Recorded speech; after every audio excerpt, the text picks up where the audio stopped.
आज हम एथनोमेथोलॉजी की जो आधारभूत अवधारणाएं हैं उसमें हम इंडेक्सिकलिटी कर चुके हैं।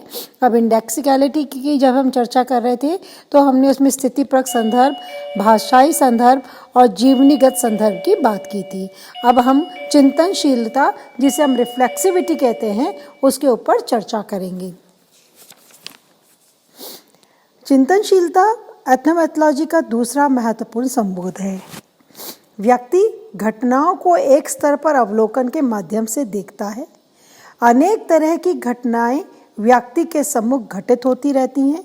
व्यक्ति उन घटनाओं के आयामों को विचार की प्रक्रिया के माध्यम से व्यवस्थित करता है और चिंतन की प्रक्रिया के माध्यम से अनेक घटनाक्रमों के पक्षों को समन्वित कर अर्थ प्रदान करता है।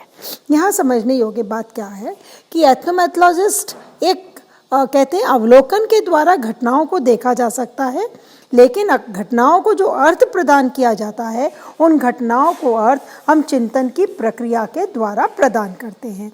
वे कहते हैं कि व्यक्ति जब घटनाओं को देखता है तो वह घटनाओं के विभिन्न आयाम, घटनाओं के विभिन्न पक्षों पर विचार करता है और फिर विभिन्न पक्षों पर विचार करके अपनी चिंतन की प्रक्रिया के माध्यम से उनको अर्थ प्रदान करता है। चिंतन की प्रक्रिया के माध्यम से वास्तविकता में अवलोकन घटनाओं को क्रमबद्ध कर व्यवस्थित किया जाता है और उनका तार्किक विवरण प्रस्तुत किया जाता है।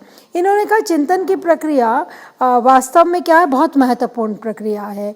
ये जो घटनाएं जिन घटनाओं को अवलोकित किया जाता है उनको वह क्रमबद्ध रूप से व्यवस्थित करते हैं और तार्किक रूप से उनका विवरण प्रस्तुत करते हैं।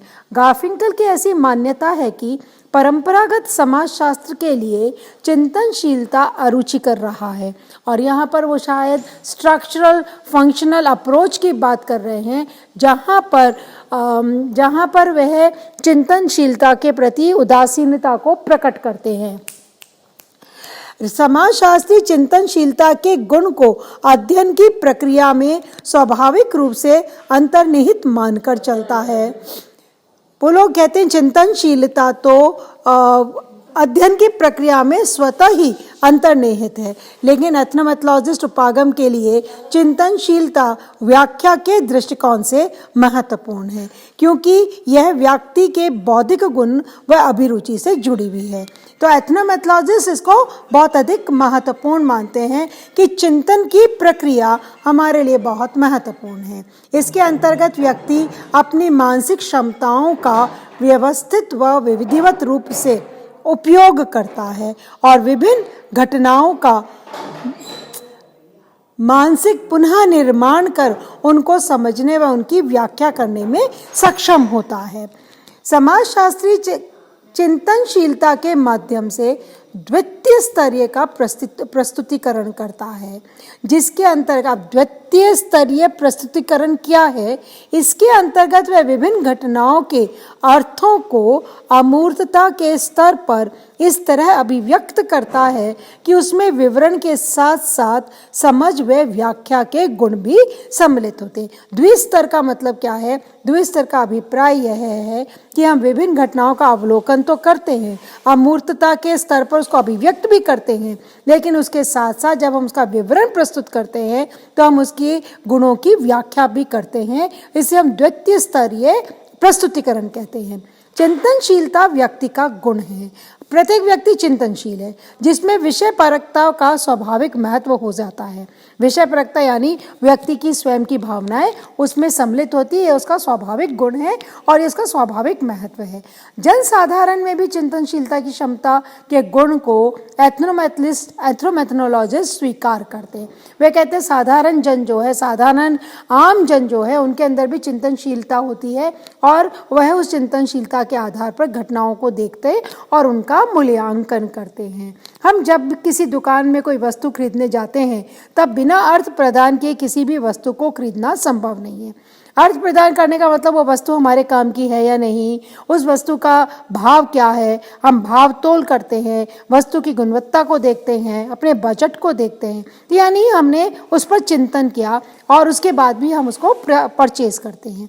आम व्यक्ति अंतःक्रिया व क्रिया की हर स्थिति को अर्थ प्रदान करता है, चाहे वह किसी विद्यालय में प्रवेश करने का मसला हो या फिर जीवन के अन्य किसी पक्ष में। वह हर समय अपना चिंतन करता है। इस दृष्टि से हर व्यक्ति एक स्तर पर समाजशास्त्री होता है, पर समाजशास्त्री अन्य लोगों की स्थितियों, घटनाओं व संबंधों को उनकी दृष्टि से समझकर द्वैत्विक स्तर पर इस तरह प्रस्तुत करता है कि उसके माध्यम से एक भिन्न स्तर का समीचीन एवं व्यवस्थित अर्थ प्रदान किया जा सके। गार्फिंकल कहते हैं कि प्रत्येक जनसाधारण व्यक्ति सोशियोलॉजिस्ट है, लेकिन समाजशास्त्री और आम जन में क्या फ़र्क है? आम जन स्वयं की क्रियाओं का चिंतन करता है, लेकिन समाजशास्त्री दूसरे की क्रियाओं को देखता है, दूसरों की घटनाओं को देखता है और फिर वह उनके अर्थ को समझकर उसकी व्याख्या प्रस्तुत करता है। ये अंतर समाजशास्त्री और साधारण जन के अंदर दिखाई देता है। तो इन्होंने कहा कि अब समाजशास्त्र में प्रस्तुतिकरण के 3 आयाम हैं। अनन्य आधार, 3 नहीं बल्कि हम कहेंगे इसके 6 आधार हैं, 6 या 7 आधार हैं। इन्होंने कहा सबसे पहले अनन्य आधार, अन्य व्यक्तियों के व्यवहार स्थितियों को अर्थ प्रदान करने की प्रक्रिया। समाजशास्त्र जब कोई प्रस्तुतिकरण करता है, किसी घटना को प्रस्तुत करता है, तो उसका पहला आधार है अनन्य आधार, अन्य व्यक्तियों के व्यवहार स्थितियों को अर्थ प्रदान करना। अमूर्तता का ऊर्ध्व स्तर, यानी समाजशास्त्री अमूर्तता के द्वैत्विक स्तर पर अर्थ प्रदान करता है। मैंने अभी भी आपको बताया द्वैत्विक स्तर क्या होता है। तो समाजशास्त्री अमूर्तता के स्तर पर द्वैत्विक स्तर का अर्थ प्रदान करता है। फिर विशिष्ट संबोध शब्दावली, समाजशास्त्री एक रूपता, विशिष्टता व व्यवस्थित अर्थ प्रदान करने के लिए भिन्न शब्दावली जो कि विषयगत व निश्चयात्मक बोध कराती है का प्रयोग करता है। जैसे कि समाजीकरण शब्द है, ये समाजशास्त्र की शब्दावली है। सोशल स्ट्रैटिफिकेशन, स्टेटस, रोल, तो अन्य विषयों की तरह समाजशास्त्र की अपनी एक विशिष्ट संबोध शब्दावली है जिसके माध्यम से वो अपनी बात को एकदम सटीक तरीके से प्रस्तुत कर सकता है। फिर सामान्यकरण करता है। विशिष्ट व सामान्य क्रियाकलापों के आधार पर समाजशास्त्री लघु अथवा वृहद स्तरीय सामान्यकरण भी प्रस्तुत करता है। आपको हम लोग पढ़ाते रहते हैं, सोशियोलॉजी साइंस, जनरलाइजेशन उसकी विशेषता है। मिथक व आवरणों का उजागरीकरण, demystification of myths and hidden structures. Ethnomethodology के माध्यम से घटनाओं के वे आयाम जो कि आवरणमय होते हैं अथवा मिथकों के वे स्वरूप जो कि यथार्थ के रूप में लोगों द्वारा स्वीकार किए जाते हैं अथवा मिथक के वे उन्हें उजागर कर या उन्हें हटाकर यथार्थ का दिग्दर्शन कराने का प्रयास एथनोमेथोलॉजी के द्वारा किया जाता है। एथनोमेथोलॉजी आप जानते हैं बार बार इस बात पर जोर देता है किसी भी चीज़ को उसी रूप में हमें स्वीकार नहीं करना चाहिए। हर घटना के ऊपर प्रश्न चिन्ह लगना चाहिए। ये है तो क्यों है, इसको हमें उजागर करना है, गहराई में जाना है और फिर उसको समझकर हमें लोगों के सामने प्रस्तुत करना है।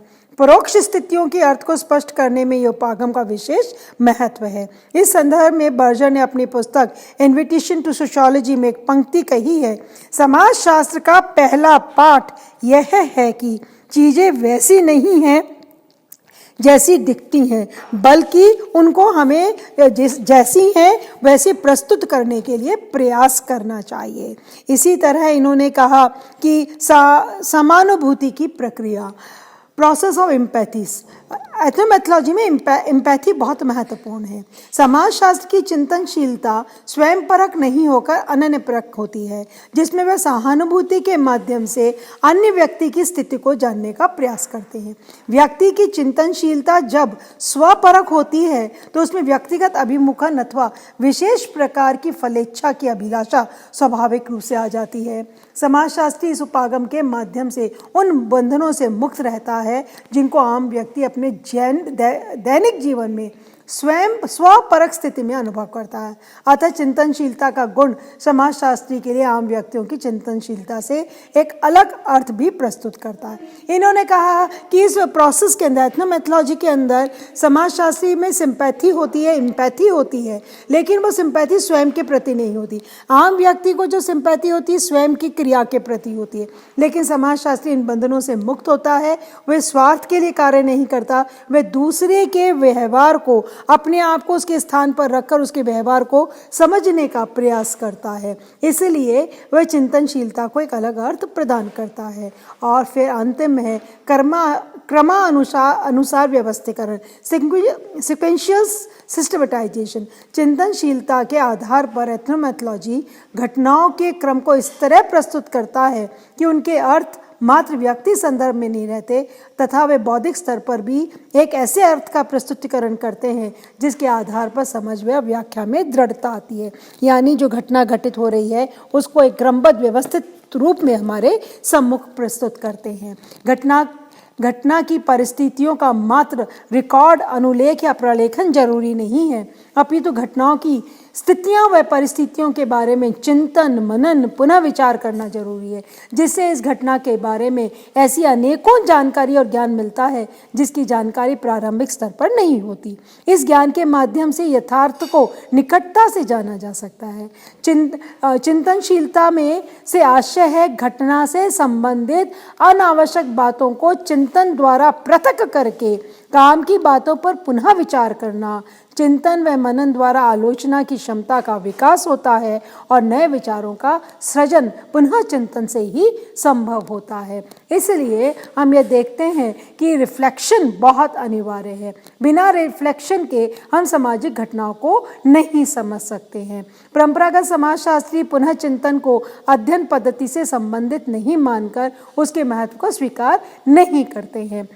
ऐसे में हमने देखा है कि पुनः चिंतन के आधार पर समाजशास्त्र में एक नवीन वैचारिक समूह उभर कर आया है। इस समूह में विश्वास व्यक्त करने वाले समाजशास्त्री समाजशास्त्र की एक नवीन शाखा की ओर हमारा ध्यान आकर्षित करते हैं और इस शाखा को हम रिफ्लेक्शन सोशियोलॉजी या रिफ्लेक्सिव सोशियोलॉजी, चिंतन समाजशास्त्र के नाम से जानते हैं।